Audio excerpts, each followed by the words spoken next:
La conferencia me iba ahora en Adiós, Paquita. Sí, la de... Bueno, se trata de un documental histórico donde nos acercamos a lo que es la parte más brillante de la historia de Almería, que es los siglos medievales, pero no solo a esa parte histórica, sino que tiene también un gran componente sobre el territorio, qué territorio comprendía Almería en cada una de sus fases, ¿no? Y nos hemos aproximado a este documental a través sobre todo de los testimonios de la autora de Andalucía, a los que le hemos dado voz, ¿no? Sobre todo centrado en historia y geografía, es lo que tenemos. El interés, bueno, pues es difundir la historia no solamente ya entre los almerienses, sino también entre los foráneos, para dar a conocer pues, que Almería tiene un rico patrimonio material, y no nos hemos acercado tanto al inmaterial, a todo lo que es el legado cultural, que es también muy rico y que en otra ocasión pues, nos ocuparemos de él. ¿Cómo surgió esta iniciativa? Bueno, la iniciativa fue conjuntamente del Segundo Plano y la Fundación In2File. Presentamos esa iniciativa a la Diputación de Almería, a la ayuda de CAPA, de la producción audiovisual. Fue muy bien acogida y eso dentro del contexto del milenio del Reino de Almería, que es donde se inserta, pues con ese apoyo y luego también otro apoyo del Grupo Cosentino y también el Grupo Caparrós, pues hemos podido realizar este documental. Muchas gracias. Bueno, David, como director del documental, ¿cómo se ha elaborado este documental? Bueno, pues para ilustrar toda la historia de Almería que hemos querido reconstruir en este documental, hemos recurrido a diferentes recursos, ¿no? Como una animación en 3D de la ciudad de Almería, una creación de diferentes etapas sobre la ciudad de Almería en 3D. Hemos utilizado imágenes que hemos recogido de diferentes restos arqueológicos que quedan de diferentes puntos de la provincia, y luego con animaciones diferentes de mapas y incluso grabados y diferentes. ¿Qué ha sido lo más complejo, el principal reto para el Bueno, para mí el principal reto fue encajar bien y ganar bien todas las piezas, ¿no? que íbamos recogiendo para ilustrar la historia. Y luego aparte la recreación en 3D de Almería también es un trabajo bastante intenso. ¿Cuánto tiempo lleva la elaboración? Bueno, empezamos hace un año, pero realmente en tiempo neto, pues yo calculo que unos 3 meses, una cosa así. Muchas gracias. Un documental histórico que hemos desarrollado entre Segundo Plano, que es la productora de David Aguirre, que es el director de ese documental, más la Fundación In2File, de la que soy presidente, que ha coproducido ese documental. Hemos contado, ya hemos dicho, pues la ayuda, y no solamente las que ya hemos señalado, sino que también ha colaborado la Sociedad Española de Estudios Árabes y la Junta de Andalucía, dándonos pues, las facilidades de acceso a los lugares que tiene ella misma gestiona, ¿no? Esos enclaves arqueológicos.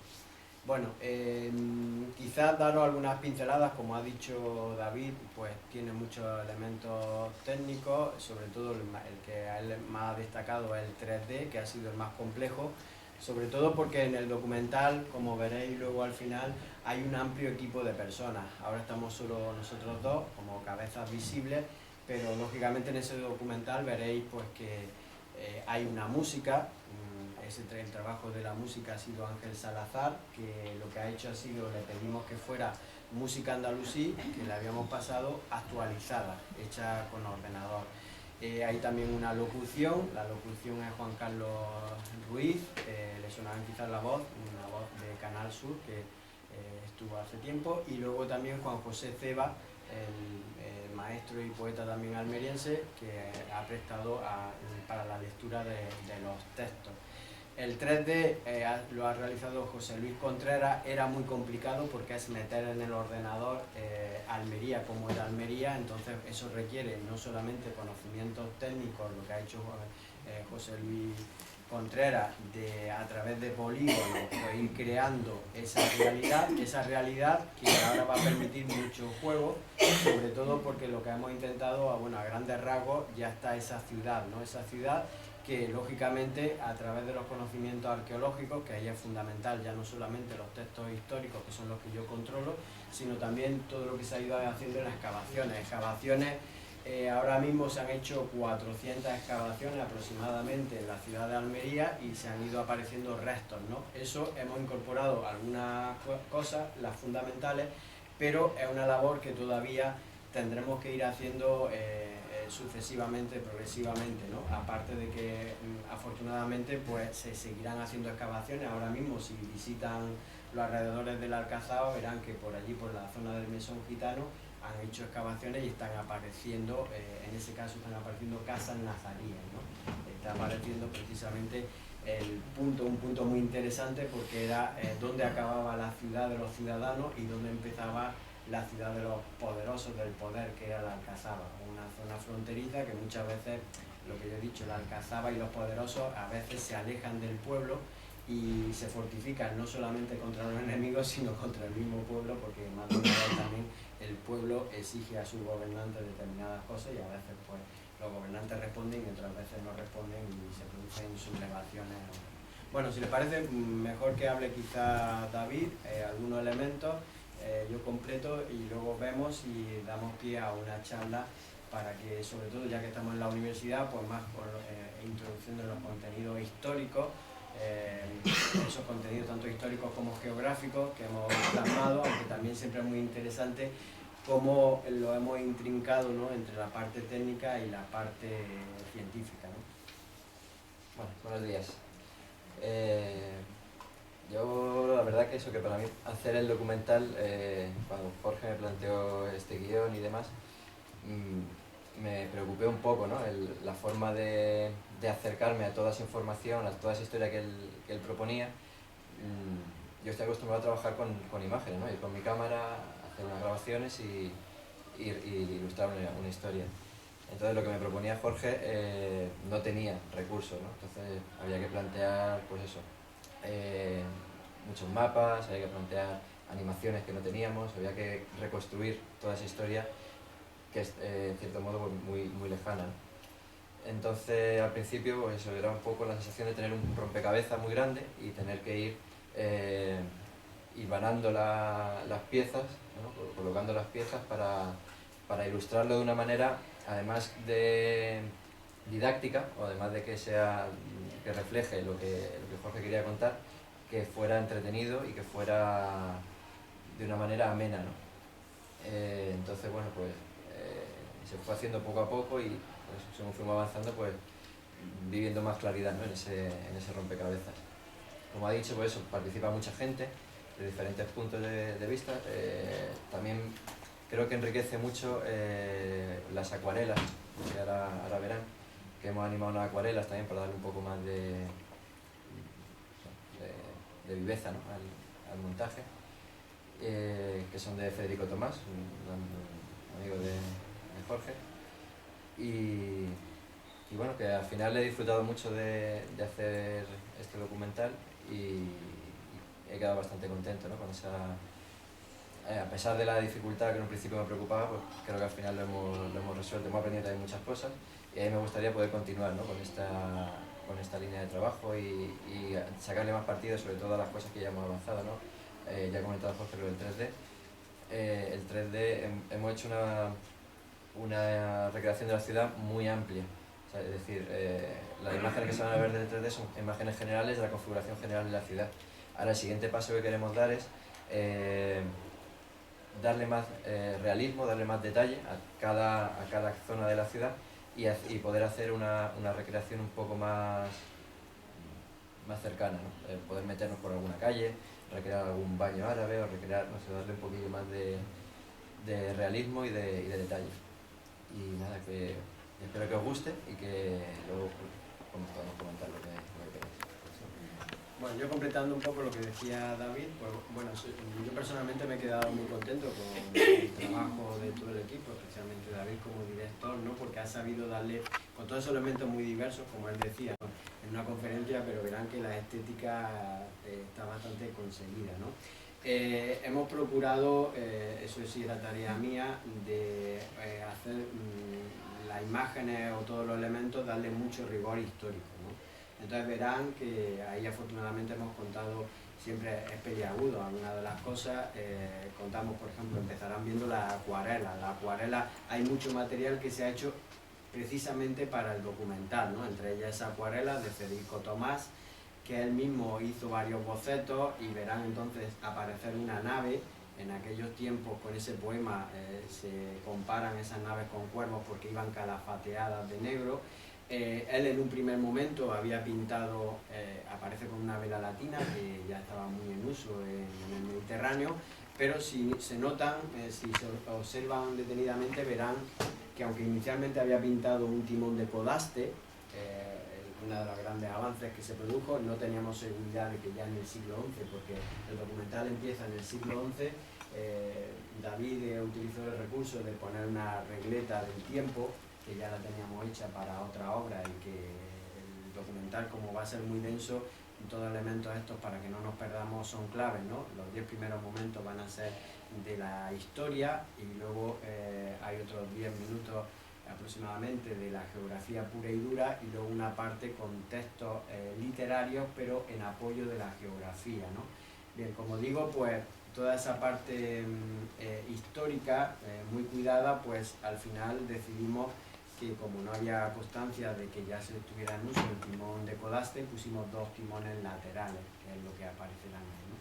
Bueno, podríamos comentar mucho, porque cada una de las imágenes están elegidas en proceso, están puestas precisamente, hay una gran conexión entre lo que se está diciendo, el guión, más la imagen, lo que se está viendo, ¿no? A través, destacando que los grandes elementos, bueno, aparte de una planimetría antigua, conservada, que no hay, de la época apenas hay materiales, los materiales de la época verán que son los manuscritos, ¿no? Manuscritos que lo hemos recogido, y son los manuscritos tal cual, que ahí el legado, como digo, el legado intelectual es una de las cosas que lo hemos utilizado, pero no hemos hablado del proceso, que eso queda porque hay un rico patrimonio inmaterial, ¿no? Que podríamos desarrollarlo en otros documentales. No nos hemos atrevido solamente al final con las recreaciones, lo que David decía, es decir, de haber hecho una recreación histórica de personajes. Solamente al final aparece un homenaje a esos autores, ¿no? Lo que es un copista o un escritor redactando su obra, que precisamente quizás conviene que explique la expresión que hemos elegido como título, Almarilla Baba Shark. Esa Almarilla Baba Shark, Almería, puerta del Levante, anteriormente se había traducido como la puerta de Oriente, ¿no? Como siendo que Almería era el lugar donde entraban las cosas de Oriente, ¿no? En realidad, esa traducción, que es mía ahora, es porque yo creo que quien lo utiliza, que es Arrasi, un geógrafo del siglo X, su mentalidad es concebir al Andalus como un recinto amurallado, y como ese recinto, como todas las ciudades, en muchas ocasiones se ponían los nombres de las puertas según su ubicación, ¿no? Entonces, pues aunque Almería realmente no está en el Levante, en el siglo X sí era, ante el Levante, que no estaba activo, toda la zona de Valencia, Denia, que no sé si se va a activar, era Almería el puerto del Levante activo, ¿no? Algeciras sería la puerta del sur. En ese sentido, Almería sería la puerta del Levante, porque era a través de su puerto, un puerto muy activo, verán que se destaca mucho, el que permitía las conexiones con Oriente, y que salieran los productos de Almería, que hemos destacado varios, no los adelanto ahora, que son muy conocidos, y también que entraran todas las novedades de Oriente. Eso es una de las cosas que habría que destacar en otros documentales que realizaremos, que realmente todos los movimientos culturales que se estaban produciendo en Oriente estaban llegando a Europa, sobre todo a través de Almería, ¿no? Desde Almería ya llegaban a Córdoba, que era la gran capital del mundo occidental. Bueno, si os parece, pasamos a verlo y luego a mí sí me gustaría que hubiera un debate sobre algunos aspectos, ¿no?, que quieran destacar, ¿no? Bueno, pues vamos a ver.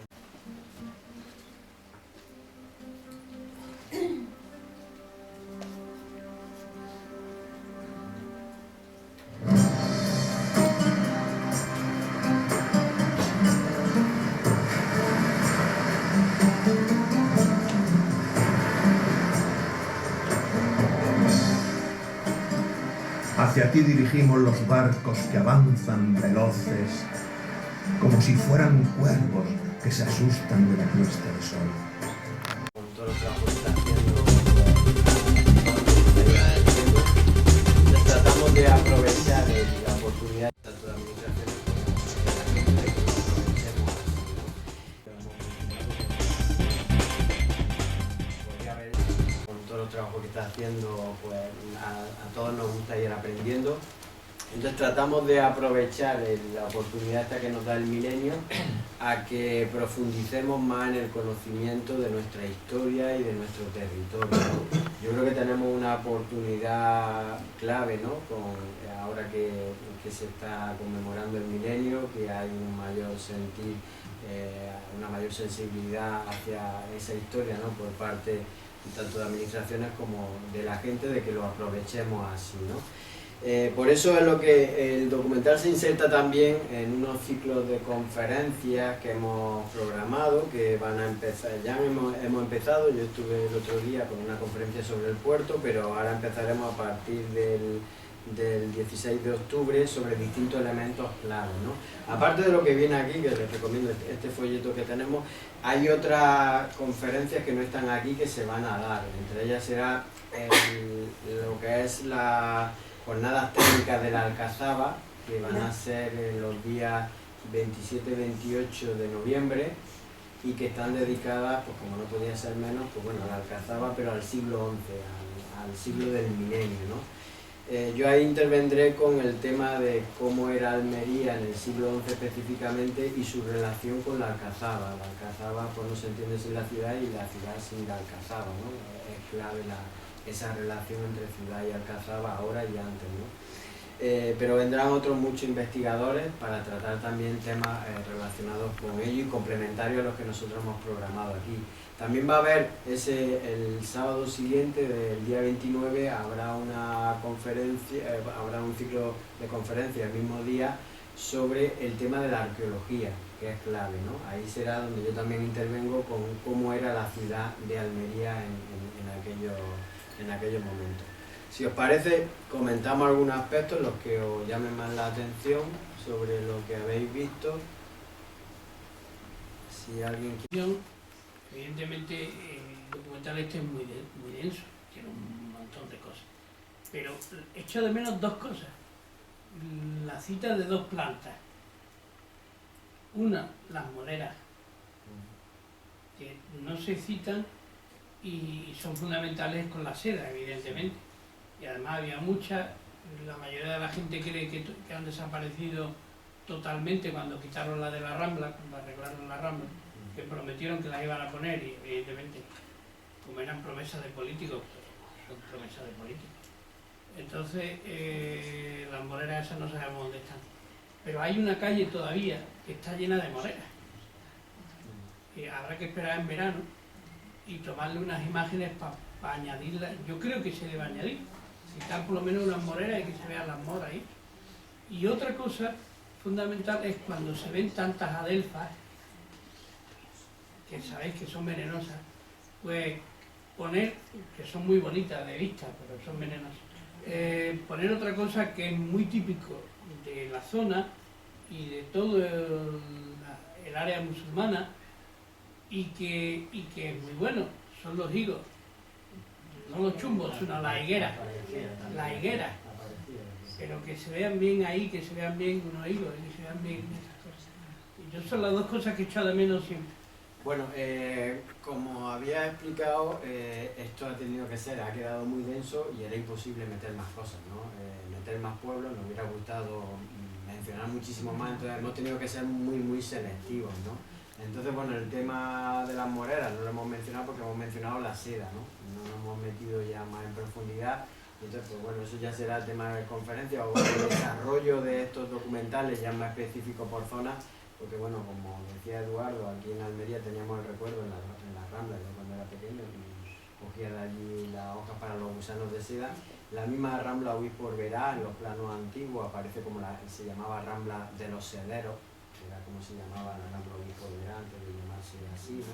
Entonces, bueno, hay muchos elementos de eso. La higuera sí ha aparecido, pero no la hemos mencionado tal cual, porque entre otras cosas no nos hemos metido tampoco en lo que es la botánica, y es que, bueno, si no hubiéramos acabado nunca, ¿no?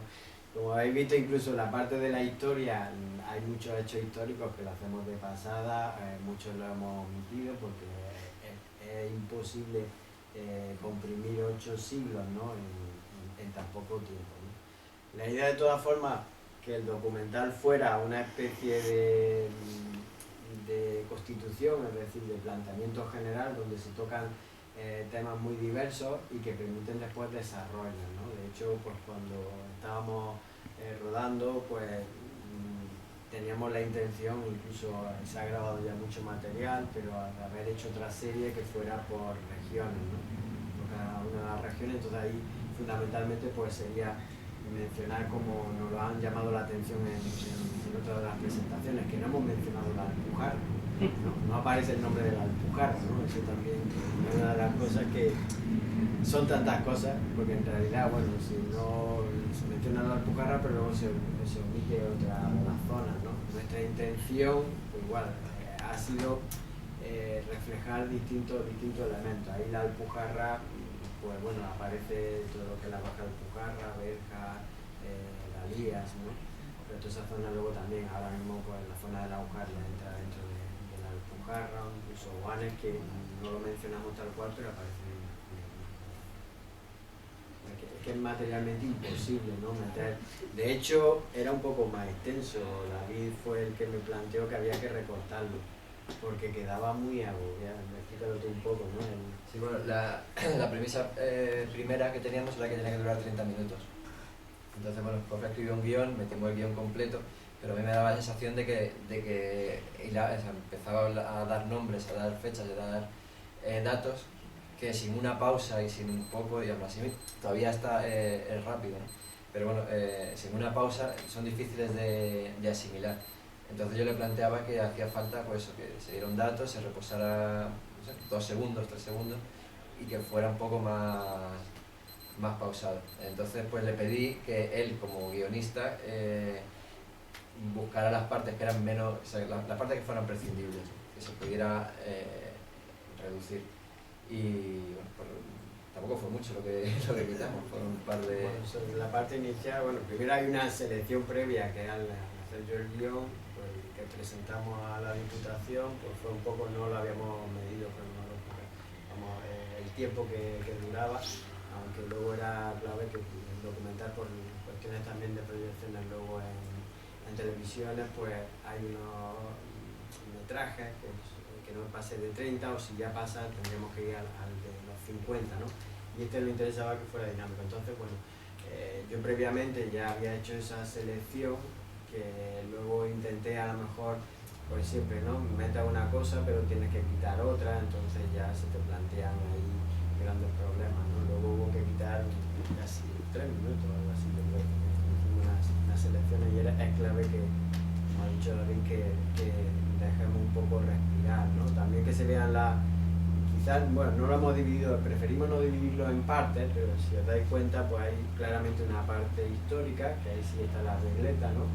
Luego una parte geográfica, donde se habla del territorio, ya con un poco, sobre todo con los textos históricos, y luego una parte más final, que es la parte más poética, que hemos intentado sobre todo transmitir un poco, porque la idea, yo de las lecturas de los textos árabes, pues los autores árabes destacan de Almería sobre todo que era la puerta del Levante, entonces lo que es el puerto, ¿no? El puerto lo destacan mucho, y como en realidad, pues al ser el puerto era la puerta de entrada y de salida, con lo cual Almería era un centro importante porque también incorporaba las rutas marítimas, conectándolas con las terrestres. Almería, cuando hemos contado con el mar, hemos sido centro, y cuando le hemos dado la espalda hemos caído en la decadencia, ¿no?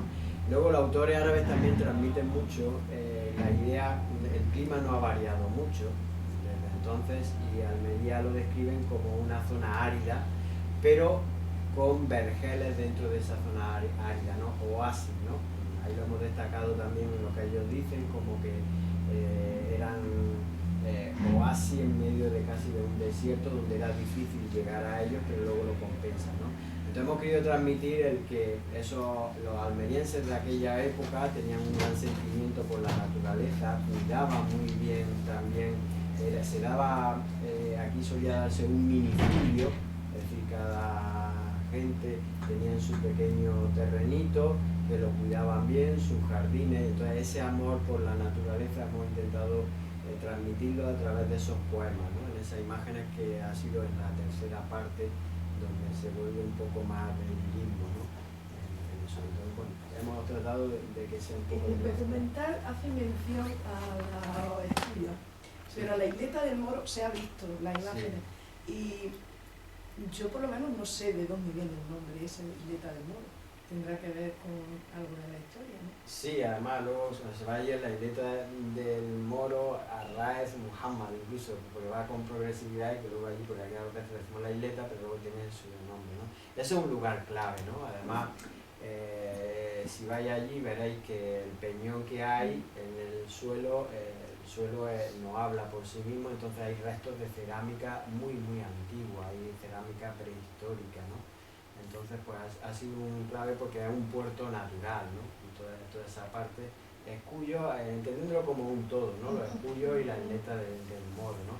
Si hemos destacado los escullos es porque el puerto en el que se dice que los marinos andalusíes, había unos marinos andalusíes que en el siglo IX se marcharon al norte de África, fundaron allí establecimientos, aquí hemos destacado el de Orán, pero en realidad también Nueva Atenes, había varios puntos, ¿no? Y empezaron a comerciar, y es una de las cosas que también lo que os decía, falta mucho porque sepamos muchas cosas que podemos descubrir, ¿no? Yo de hecho ahora estamos aprovechando el milenio para profundizar, sacar nuevos textos y encontrar. Yo lo que ahora, el otro día lo destaqué, estos marinos estaban comerciando con trigo, porque había épocas en que aquí había una gran sequía y en cambio en el norte de África, que además era el granero, el norte de África era el granero, pues se enriquecieron trayendo trigo y vendiéndolo aquí, ¿no?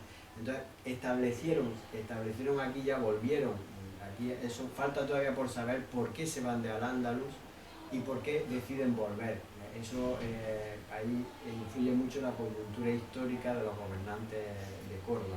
Cuando vuelven es cuando Córdoba precisamente tiene una gran crisis, el Estado Omeya, y están rebelándose en cada uno de los territorios. Ellos deciden establecer aquí una especie de república marítima y dicen que desembarcan en el puerto de, siempre se ha leído como Ashkubiras, se interpretó antiguamente, pues se decía que era Escombrera en Murcia, pero no, cuando se ve la relación de puertos, que es Al-Bakri, cuando lo menciona siempre que está entre Arrasif, el arrecife, que es el puerto de San Pedro, y luego Cabo de Gata, es decir, tenía que estar en algún punto de ello. Entonces yo he leído, como tenemos los manuscritos, esos manuscritos para hacer nuevas lecturas, porque todos estos nombres muchas veces, como los mismos árabes no eran palabras árabes, pues lo han trastocado. Entonces perfectamente se puede leer Shkuyus, que lo más seguro es que pudiera ser que fuera los escullos, ¿no? Y que se refiera pues a alguna cosa característica de esa zona, igual que el arrecife. También el arrecife, la identificación con San Pedro es mía, ¿no? Es decir, porque si ven allí en San Pedro, verán que hay unos arrecifes que salen, ¿no? Entonces yo creo que le llamaban por eso el arrecife, ¿no? Disculpe, San Pedro se está refiriendo a las negras. Sí, claro. San Pedro de las Negras, sí.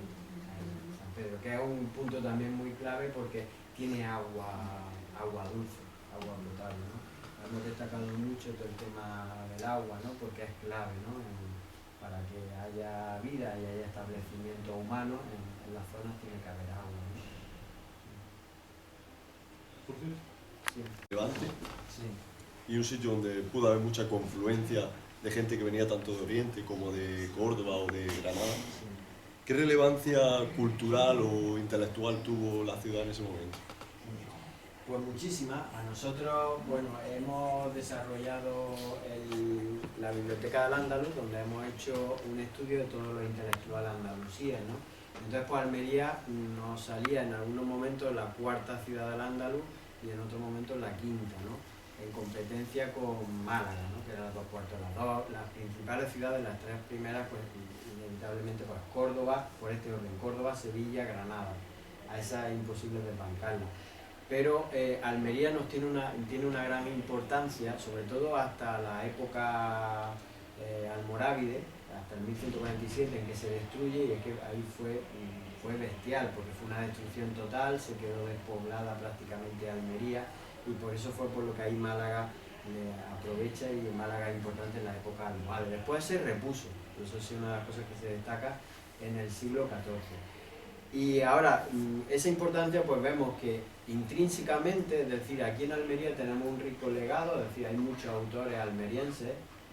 Aquí, bueno, algunos de los textos que se han leído es Al-Idrisi, que no es de Almería, pero Al-Udri lo hemos mencionado, que es un almeriense. Podría haber citado también a Ibn Játima, que es otro autor almeriense muy importante, pero tenemos un montón de poetas y literatos, geógrafos, astrónomos de aquí de Almería, ¿no? Eso es la idea también en otras series que podamos destacarlo, ¿no?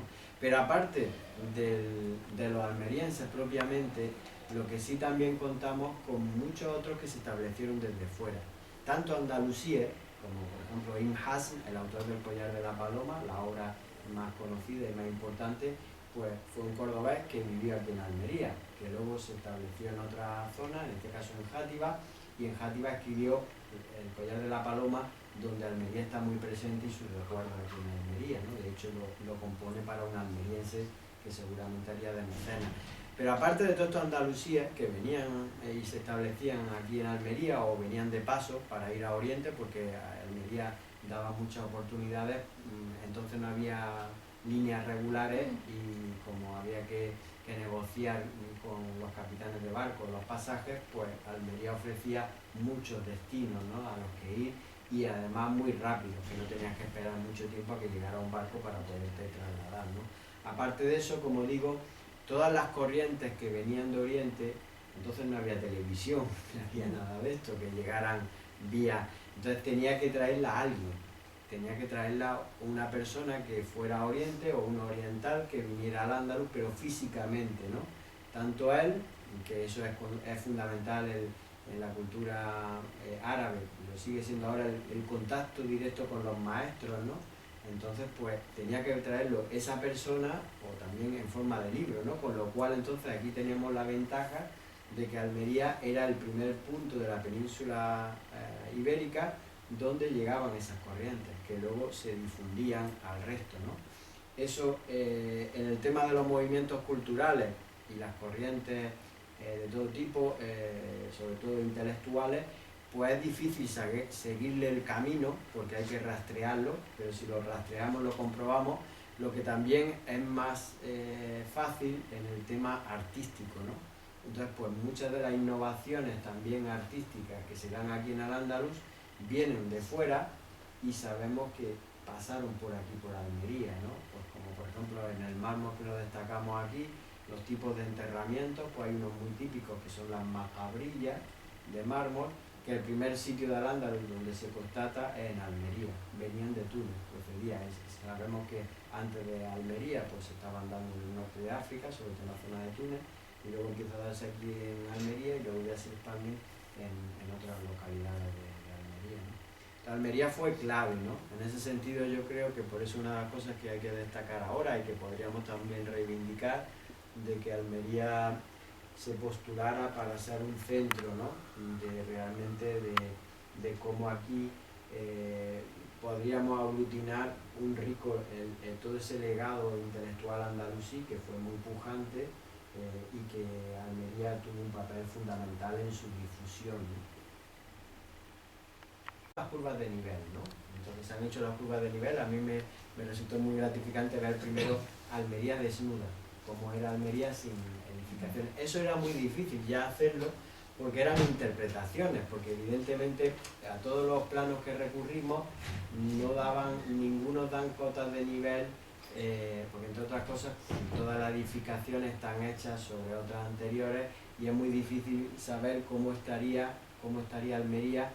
Sobre todo los árabes la mencionan como nueva ciudad de construcción, ¿no? De hecho, el otro día en la conferencia me estuve planteando una de las cosas que todavía nos faltan algunos elementos más para precisar. ¿Cuándo Almería empezó a llamarse Almería? ¿No? Entonces, cuando Almería empieza a haber aquí construcciones, porque hubo un momento en el que si nos hubiéramos acercado aquí a Almería a finales del siglo VIII, seguramente habríamos visto pues, prácticamente cerros pelados y una orografía sin apenas construcciones, ¿no? Alguna casita suelta por ahí, pero de algún pescador o cosas así, pero prácticamente nada, ¿no? Parece que en su origen alguna torre. Pero bueno, eso ya es otro tema, ¿no? Pero bueno, que establecimos esa orografía que ya está ahí, que era muy complicada, más luego todo lo que es los amurallamientos, las arterias también lo hemos estudiado con mucha precisión y hemos establecido lo que son las grandes calles de las ciudades. Hay distintos tipos de casas también que están ahí ya introducidas, pero luego los mismos cementerios, lo que pasa es que no se observan bien y no hemos hecho una proyección deteniéndonos en las zonas de cementerio, cómo serían también esas tumbas con esas tipologías, que es lo que decía David, que podemos hacer inmediatamente en otro paso, ¿no? Nuestra idea también a ver si contamos con apoyo, porque nuestros medios son muy limitados. David con su empresa de segundo plano, nosotros la fundación es una fundación muy modesta porque la hemos creado nosotros mismos, profesores de árabe, ¿no? Y estamos pues vamos intentando financiarnos pues, a través de la venta de libros, ¿no? Y nuestras propias donaciones que vamos haciendo. Pero bueno, estamos viendo que estamos contando también con apoyo tanto de la empresa privada, ¿no? También que se están animando, sobre todo pues que es el del futuro, ¿no? El futuro, todo lo que va a la cultura, el desarrollo, pues va a ser a través de poner un poco cada uno y luego sobre todo pues la ilusión, eso sí ponemos mucha ilusión. Sí, eso fue, lo comenté en una de las presentaciones porque Federico Tomás, el autor, no ha estado aquí presente, pero el día que vino para montar una de las exposiciones, pues le proyectamos el documental y fue impresionante la cara que él puso cuando vio su acuarela en movimiento, ¿no? Es decir, porque eso, lo que es un artista, ¿no? Un artista que crea algo muerto, ¿no? Pero bueno, lo crea con mucha ilusión también, pero sabe que ha creado él algo, pero algo inerte, una obra de arte inerte, pero de pronto, que él no lo sabía, pues cobra vida ese ser inerte, esa imagen, ¿no? Y cobra vida, pues fue increíble, ¿no?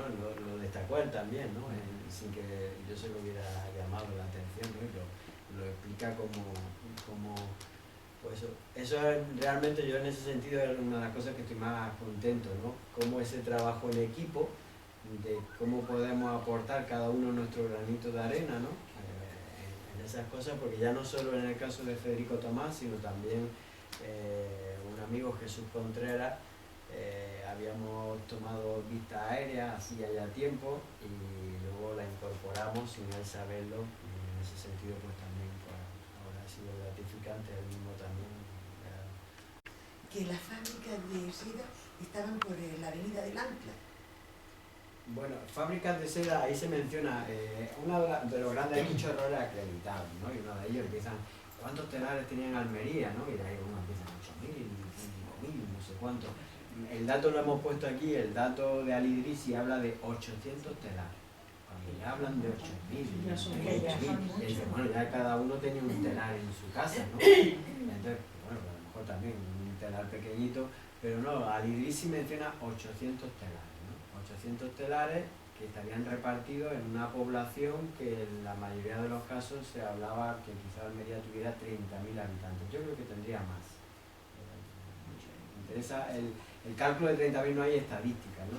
Entonces, el cálculo de 30.000 está basado en lo que hizo Leopoldo Torres Barbás, que fue medir el perímetro de la ciudad, establecer una casa, como como lo que medía una casa estándar, y luego decir, pues cada familia tenía 5 personas, pues lo divide ese espacio y te salen 30.000. Hay un dato que un cadí en el siglo XI hace un cómputo de población pobre para repartirle la limosna y habla de 26.000, que ese cómputo salió 26.000. Yo creo que Almería sería una ciudad de contrastes, ¿no? O sea, aquí se ha mencionado que había gente muy rica, pero también habría gente pobre porque tendría una población flotante que acudía gente a buscarse la vida. Y si Almería era una ciudad que te permitía, porque había muchos negocios, pues vendría, ¿no? Entonces seguramente habría más de 30. Luego, la parte de la ciudad, aunque nos ocuparemos en una conferencia, la del 29 de noviembre, voy a hacer un detalle de cada una de las zonas. Pues, ¿En dónde es? ¿Qué? ¿En dónde es? En el Museo Arqueológico. El día 29, sí, el día 29, no se sabe, no se ha anunciado todavía, pero el día 29 de noviembre, no, sí, de noviembre. El 29 de noviembre, por eso, habrá creo que 4 o 5 conferencias. Yo en mi caso lo que voy a hacer es una visión desde la fuente árabe de cómo era la ciudad de Almería. Luego vendrá, los otros son 3 o 4 arqueólogos, donde hablará uno sobre la vivienda, otro sobre parte comercial, otro sobre cementerio, ámbitos importantes, ¿no? ¿Y el sufismo cuándo es? Bueno, te contesto a la anterior, es que me enrolla demasiado. Entonces, bueno, los telares, ¿dónde estarían los telares, no?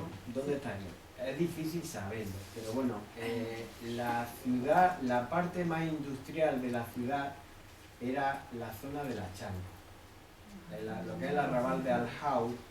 Entonces ahí debía haber, porque igual que los telares se habla de 970 funduk. Los funduk son la alhóndiga y la fonda, que son también otros de los lugares claves, que es curioso porque en la arqueología, por ejemplo, yo no he encontrado a nadie todavía que me haya dicho, en la excavación arqueológica, que hayan dicho, esto es una alhóndiga.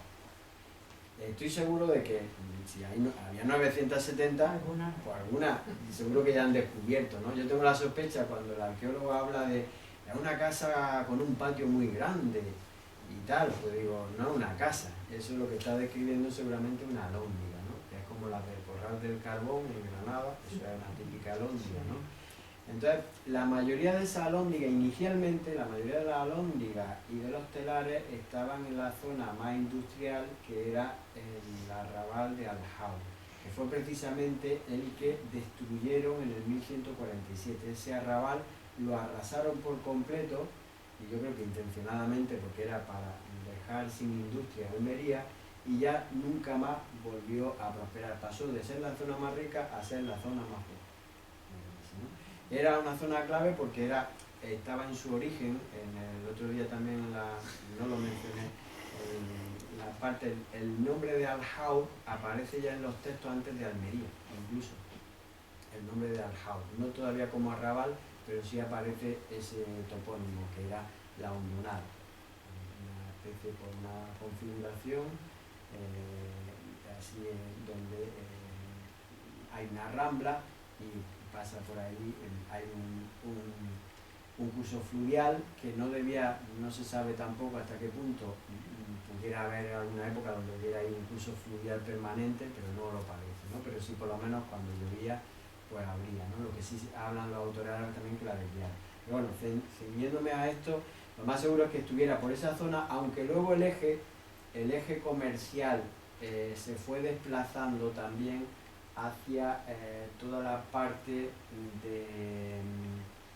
de la calle Real, en torno a la calle Real, porque ahí estaba de ser el puerto pesquero, que fue el primer puerto, se fue desplazando, y ya sabemos que en el siglo XI la puerta de la aduana era la que estaba al final de la calle de la Reina, la calle Real, era la puerta de la aduana, y era porque ahí próxima estaba la aduana. Entonces esa zona también era habría mucha alhóndiga, había también seguramente también telares, aunque luego los telares, como fabricar una tela y transportarla no es algo pesado, pues podría estar repartido por muchos lugares de la ciudad, ¿no? Y también dicen, que no sé si es la verdad, que Alpujarra significa puerta del infierno. No. No, Ese traeremos el otro día precisamente en Córdoba, en el simposio que hemos tenido, hubo una sesión dedicada a la toponimia. Porque el presidente actual va a venir a dar una conferencia, Robert Pocklington, y esa era una de las conferencias que será muy interesante y se lo puede plantear a él y él le resolverá, ¿no? De dónde viene el Alpujarra. Entonces, hubo 2 conferencias sobre el tema de la toponimia que es muy interesante, ¿no? Entonces, yo no soy especialista en ello, solamente cuando es un nombre árabe, ¿no? Entonces, Alpujarra viene de una palabra, como lo escribían los árabes, que era al-busharra. Entonces al-busharra viene al-pujarra, pero al-busharra en árabe no significa nada. Al-busharra es un compuesto cogido de otra palabra en otro idioma, ¿no? Parece que es un híbrido y por lo pronto parece que está ahí el componente sharra, que puede ser de sierra, ¿no? Del nombre romance que tenga, ¿no? Ha habido algunos también que han hablado que si el elemento alp, de donde vienen los Alpes y todo eso, pues dan también idea de alta sierra y todo esto, ¿no?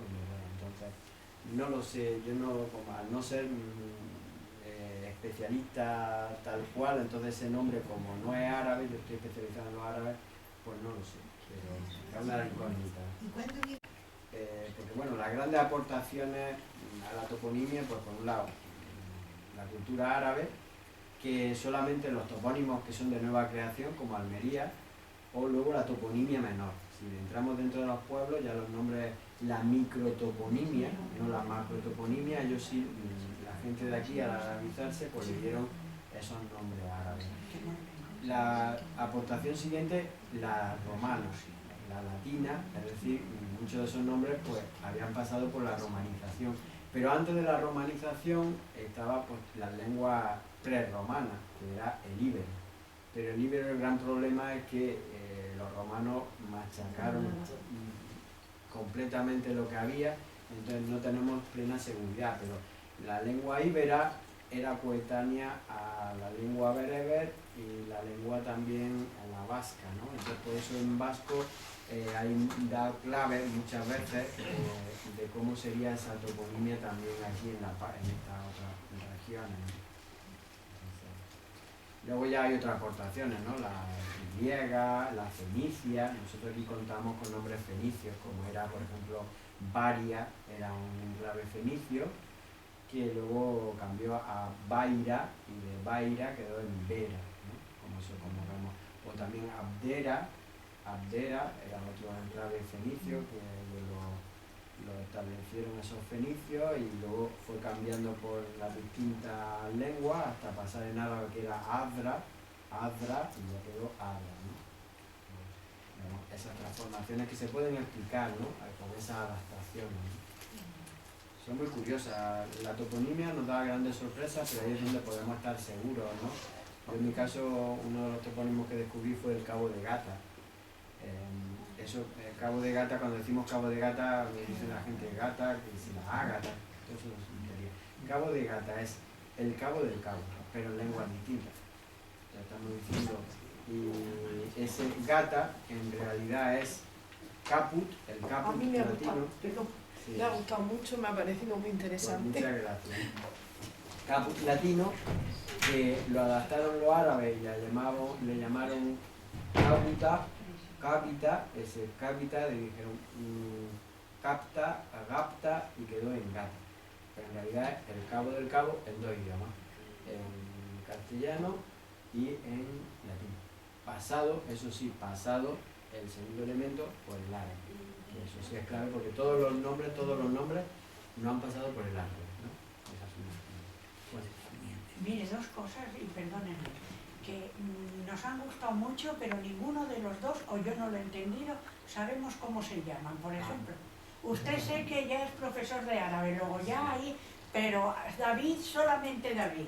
Y si alguna vez sale otra documentación, otro de estos, pues a lo mejor decimos, mira, el mismo que hemos visto, pero si no, hijo, no tenemos ni idea. David además ya tiene otro documental, este es su segundo documental. Eso es. Pues, David Aguirre. David Aguirre, Report de Poncharra.